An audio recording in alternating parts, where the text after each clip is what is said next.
Não tenho dúvidas de que o conhecimento é a grande mercadoria do século XXI.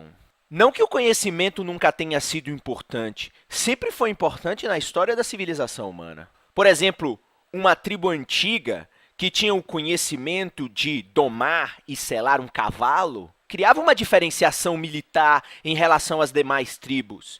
Inclusive, as tribos que não tinham esse conhecimento achavam, por vezes, que isso era magia negra e não compreendiam que isso era um conhecimento técnico de domínio dos animais. Ou os impérios antigos, que tinham o conhecimento da pólvora, ou o conhecimento de um armamento mais sofisticado que um arco e uma flecha.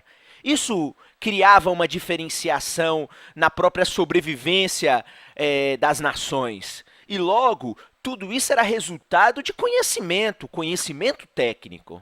Agora, temos que reconhecer que, enquanto não passou a revolução agrícola, a revolução comercial, a revolução industrial, e chegamos hoje no que vivemos, numa revolução dos serviços, em que as atividades dos serviços hoje representam a parcela mais importante das economias mais desenvolvidas, o conhecimento era apenas um instrumento.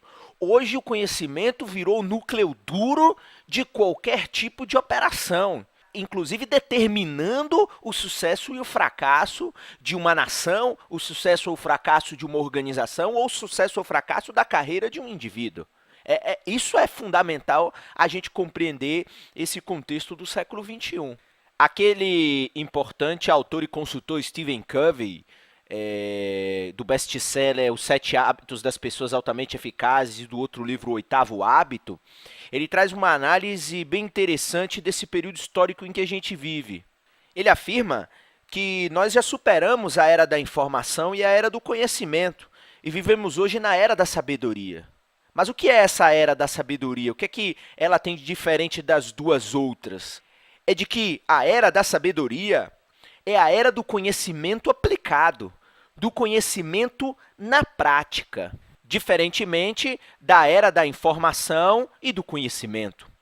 Enquanto na era da informação, o importante era a difusão da informação para todos, e a internet contribuiu com isso, a era do conhecimento foi a era em que se notou de que essa informação bruta precisava ser trabalhada e transformada muitas vezes num conhecimento teórico, num conhecimento trabalhado. E na era da sabedoria, esse conhecimento muitas vezes teórico ou esse conhecimento trabalhado é transformado em conhecimento aplicado, conhecimento prático, sabedoria prática. Talvez isso explique por que o campo das engenharias ganhou tanta importância no mundo inteiro nos últimos 100 anos, porque é um campo científico capaz de transformar conhecimento teórico em materiais, transformar conhecimento teórico em uma rodovia, em um computador, em uma máquina industrial, em um produto aplicado, enfim, em dar concretude ao conhecimento teórico. Porque, ainda que vivamos em uma sociedade onde tem dado cada vez mais valor a questões imateriais e questões simbólicas, não há como desprezar que a realidade concreta ainda é importante e fundamental, sobretudo para determinar a sobrevivência da nossa civilização. A economia também tem sido arrebatada por essa necessidade de ser uma ciência excessivamente aplicada, quando historicamente a economia sempre foi uma ciência, em determinados momentos ligada a raciocínios filosóficos, em outro momento ligada a raciocínios sociológicos. Hoje há uma necessidade em transformar a economia numa ciência quase que similar à física, ou quase que similar à engenharia mecânica, com um nível de precisão que não pertence à economia. A economia é uma ciência social, uma ciência humana, que lida com elementos subjetivos. Ou seja, é uma ciência que ensina a pensar, e não uma ciência que hoje se transformou numa ciência que tem que dar precisões numéricas, e por isso que a economia hoje ela está sendo dominada pela matemática, pela estatística, por modelos sofisticados de cálculos e de engenharia, que não explica a subjetividade da própria humanidade. E aí, cada vez mais, você tem economistas muito preocupados, por exemplo, com os indicadores macroeconômicos e se esquecem da sociedade concreta, se esquecem da realidade concreta, que no momento de crise, por exemplo, pode levar a sociedade à fome, pode levar a sociedade a longos períodos de desemprego. Mas o importante são as metas inflacionárias.